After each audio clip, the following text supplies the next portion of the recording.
Hello जय Shri Ram everyone. दोस्तों आज एनर्जी ज़्यादा है क्योंकि हमारे चैनल पे जब भी किसी औषधि खेती की हम बात करते हैं तो हम में और हमारी ऑडियंस यानी कि आप में एक अलग ही उत्साह होता है। तो दोस्तों आज एक ऐसी घास की खेती के बारे में बात करेंगे जो एक औषधि खेती के रूप में की जाती है। घास औषधि दोस्तों मैं बात कर रहा हूँ लेमन ग्रास की, जिसे चाइना घास, नींबू घास, मलाबार घास भी कहते हैं। दोस्तों इसमें लगभग 75% सिंट्रोल होता है, जिसकी वजह से दोस्तों ये नींबू की तरह महक देती है, खुशबू आती है। दोस्तों इसको कई सारी तरह के कॉस्मेटिक प्रोडक्ट, साबुन, इत्र, परफ्यूम, जिसके बाद जो इसका कुछ और पार्ट बच जाता है इसके पौधे का, उससे पेपर और ग्रीन खाद यानी कि ग्रीन कंपोस्ट बनाया जा सकता है। दोस्तों लेमन ग्रास के उपयोग, फायदे और नुकसान को जानने से पहले चलिए हम सबसे पहले जान लेते हैं कि लेमन ग्रास की खेती हम कैसे करते हैं। तो सबसे पहले चलिए जानते हैं कि उपयुक्त मिट्टी लेमन ग्रास की खेती के लिए कैसी होनी चाहिए। दोस्तों लेमन ग्रास की खेती के लिए उपजाऊ मिट्टी की आपको आवश्यकता होती है और आपको इसकी खेती ऐसी जगहों पर नहीं करनी चाहिए जहां पर जो जल प्रवाह, जल इकट्ठा होने की संभावना होती है, मतलब जहां पर जल प्रभाव रुकने की संभावना होती है। और इसकी खेती के लिए जो पीएच मान होना चाहिए आपकी भूमि का, वो सामान्य पीएच मान होना चाहिए, यानी 7 के आसपास का पीएच मान होना चाहिए। दोस्तों लेमन ग्रास के पौधों को ज्यादा धूप की आवश्यकता होती है, इसीलिए लेमन ग्रास की खेती को गर्म जलवायु में की जाती है। ठंड में दोस्तों अगर इसकी जो पौधे होते हैं, लेमन ग्रास के जो पौधे होते हैं, उसे काफी अच्छी मात्रा में धूप मिल जाए तो आपका जो लेमन ग्रास का प्रोडक्शन है, मतलब जो पैदावार है, काफी अच्छी हो सकती है। किंतु दोस्तों सर्दियों में गिरने वाला पाला इसके जो पौधों के लिए काफी नुकसान पहुंचा सकता है। और बारिश में दोस्तों, बारिश में जो वर्षा होती है वो 200 से 250 सेंटीमीटर की वर्षा की इसके पौधों को आवश्यकता पड़ती है। और तापमान की बात करें तो तापमान दोस्तों 20 डिग्री सेल्सियस से लेके 30 डिग्री सेल्सियस तक अगर जो तापमान है इसके पौधों के विकास के लिए काफ़ी फायदेमंद होता है। और इसके मैक्सिमम तापमान की बात करें तो 40 डिग्री सेल्सियस और मिनिमम तापमान की बात करें तो 15 डिग्री सेल्सियस तक इसके जो पौधे होते हैं वो इन तापमान को सहन कर सकते हैं। दोस्तों कोई सी भी फसल हो, लेकिन उसका अच्छा उत्पादन लेने के लिए हमें उसकी प्रजाति और किस्मों का यानी कि वेराइटीज का ज्ञान होना चाहिए। तो चलिए जानते हैं हम लेमन ग्रास से उसकी अच्छी वेराइटीज और प्रजातियों के बारे में।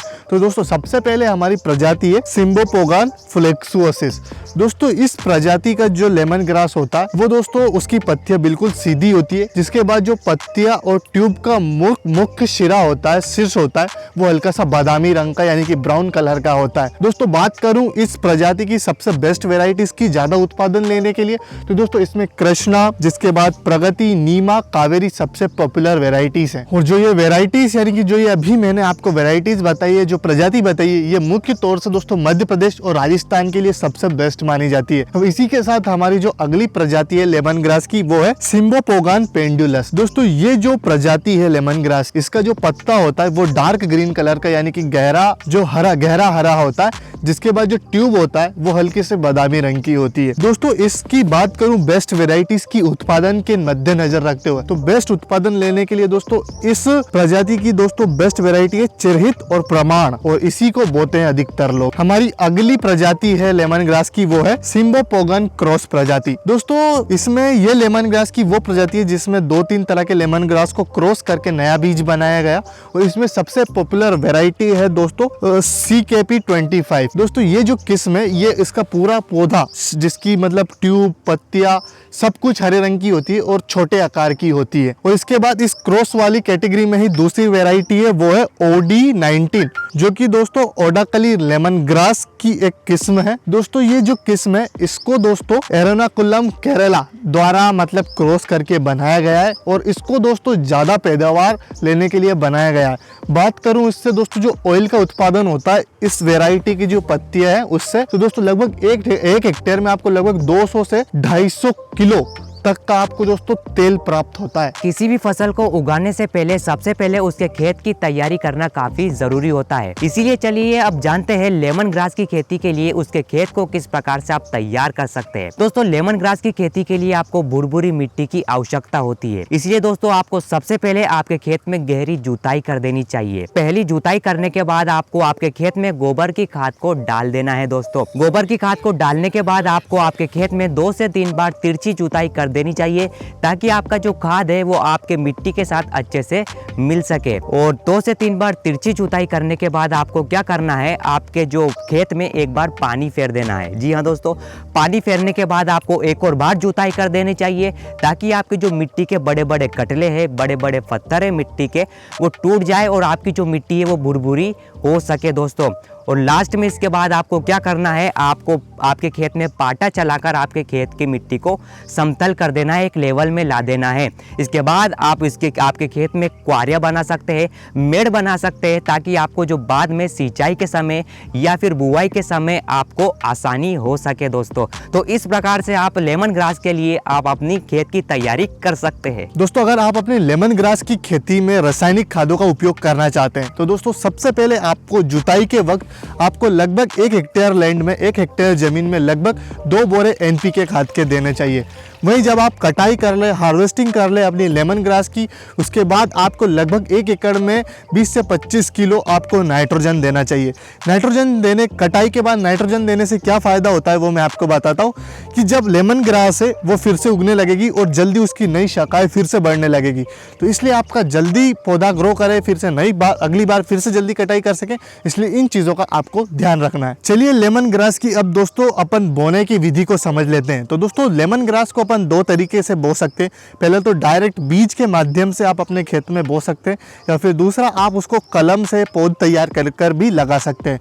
अगर आप दोस्तों बीज के माध्यम से अपने खेतों में लेमन ग्रास की खेती कर रहे हैं तो आपको लगभग दोस्तों 1 हेक्टेयर ज़मीन में 2 से 4 किलो बीज की आवश्यकता होगी। वहीं बात करूं मैं अगर क्यारियां बनाकर, तो आपको पहले कलम या क्यारियां मतलब पौधे तैयार करने होंगे, जिसके बाद आपके खेतों में क्यारियां बनाइए। क्यारी से क्यारी की दूरी 1.5 फीट रखिए और जब आप क्यारी पे पौधा लगाएंगे तो उसकी भी दूरी 1.5 फीट रखिए। इसके अलावा दोस्तों लेमन ग्रास के पौधों की रोपाई आप पुरानी जड़ों के रूप में भी कर सकते हैं। आपको ये समझ में नहीं आया होगा तो चलिए आपको मैं समझाता हूँ शुरू से, बेसिक से। दोस्तों ये जो मेथड है, ये जो विधि है, इसका नाम है स्लिप मेथड, इसको हम कहते हैं। इसमें आप क्या करते हैं, जो लेमन ग्रास के जो पौधे होते हैं आप उसे पुरानी पौधों की जड़ों के हिसाब से तैयार करते हैं। जो पुराना पौधा होता है उसे जड़ से 20 से 30 सेंटीमीटर ऊपर से काट लिया जाता है।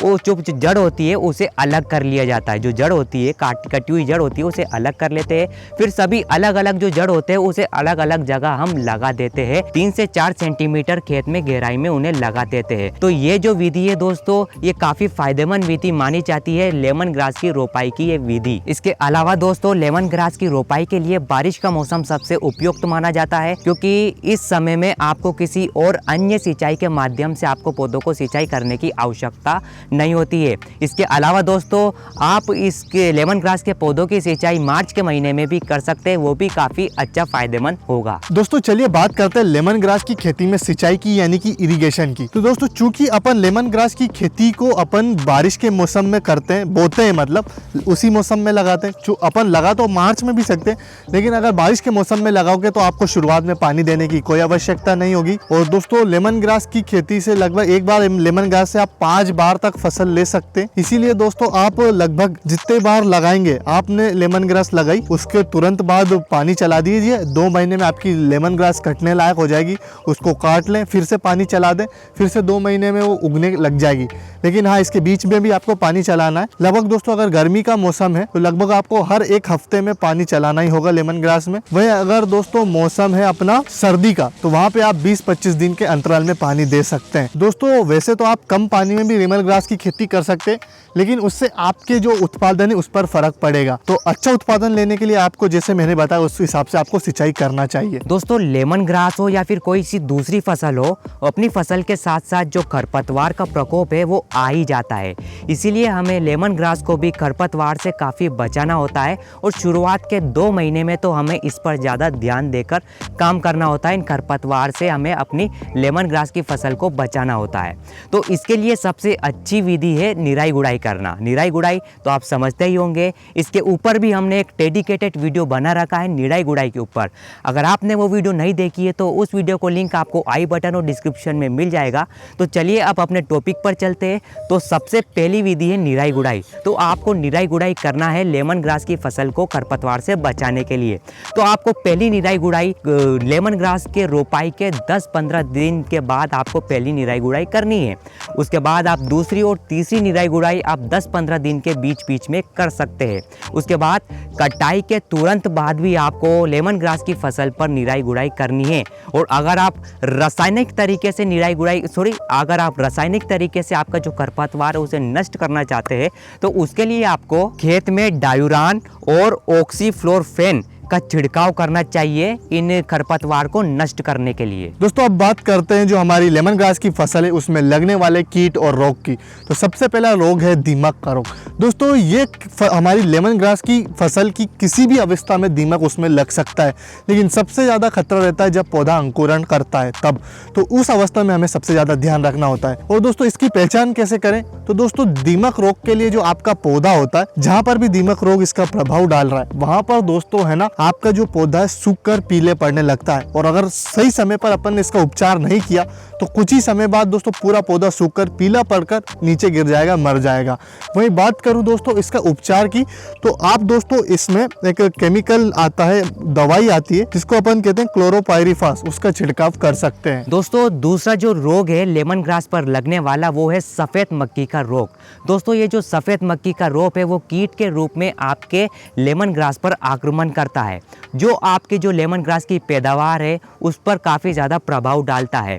दोस्तों ये जो सफ़ेद मक्खी का रोग है ना वो आपके लेमन ग्रास की पत्तियों की निचली सतह पर बैठकर आपकी पत्तियों का पूरा रस चूस लेता है। उसके बाद आप पत्तियों को पीला कर देता है। पीला करने के बाद आपकी पत्तियां पूरी तरीके से कुछ समय के बाद सूख जाती है, सूखकर मर जाती है। और इस रोग से बचने के लिए आपके खेतों में आपको मोनोक्रोटोफॉस का छिड़काव करना चाहिए। चलिए दोस्तों अगला रोग है जो हमारी लेमन ग्रास की खेती में लगता है। वैसे ये रोग तो नहीं है, इसको कह सकते हैं अपन चूहा का प्रकोप, क्योंकि हमारा जो लेमन ग्रास होता है वो खुशबूदार होता है, नींबू की खुशबू उसमें से आती है, जिसकी वजह से चूहा उसको प्रभावित करता है। ये खुशबू चूहे को प्रभावित करती है और चूहा आपके खेत में ही बिल बनाकर रहने लगता है और पत्तियों को खाने लगता है, जिसकी वजह से आपकी पैदावार पर प्रभाव पड़ता है। पर दोस्तों इसका समाधान भी है। इसके लिए अगर चूहों का प्रकोप आपकी लेमन ग्रास की खेती में होता है तो इसके लिए आप दोस्तों जिंक सल्फाइड या फिर बेरियम क्लोराइड का उचित मात्रा में छिड़काव कर सकते हैं। चलिए दोस्तों अब बात करते हैं लेमन ग्रास की हार्वेस्टिंग के बारे में, इसकी पैदावार के बारे में और आपके लाभ यानी आपके प्रॉफिट के बारे में। दोस्तों जो लेमन ग्रास के जो पौधे होते हैं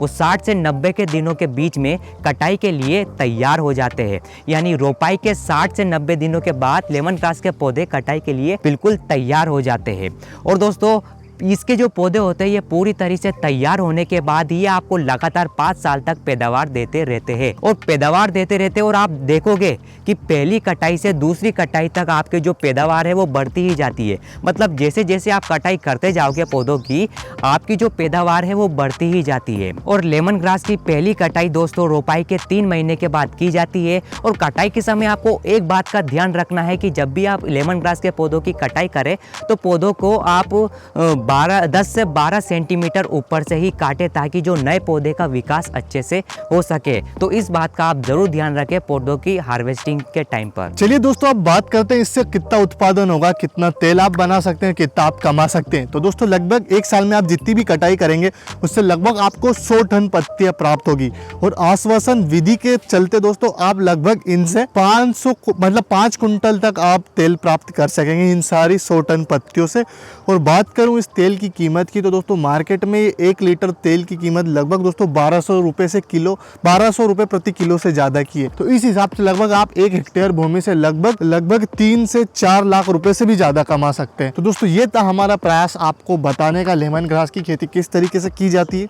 अगर आप चाहते हैं कि इसको कहाँ पर बेचें, किस तरीके से बेच सकते हैं, घर से किस तरीके से या फिर ऑनलाइन कहाँ पर बेचें, तो हमें कमेंट बॉक्स में कमेंट कर जरूर बताएं। हम इस पर जरूर वीडियो बनाएंगे अगर आप इंटरेस्ट दिखाएंगे अपना। तो तब तक के लिए मिलता हूं आपसे अगली वीडियो में। हो सके तो हमें हमारे इंस्टाग्राम पेज पढ़ा लिखा किसान पर फॉलो कर लें। और दोस्तों चैनल पर पहली बार आए हो तो सब्सक्राइब करना ना भूलें। तब तक के लिए जय हिंद, जय भारत, वंदे मातरम।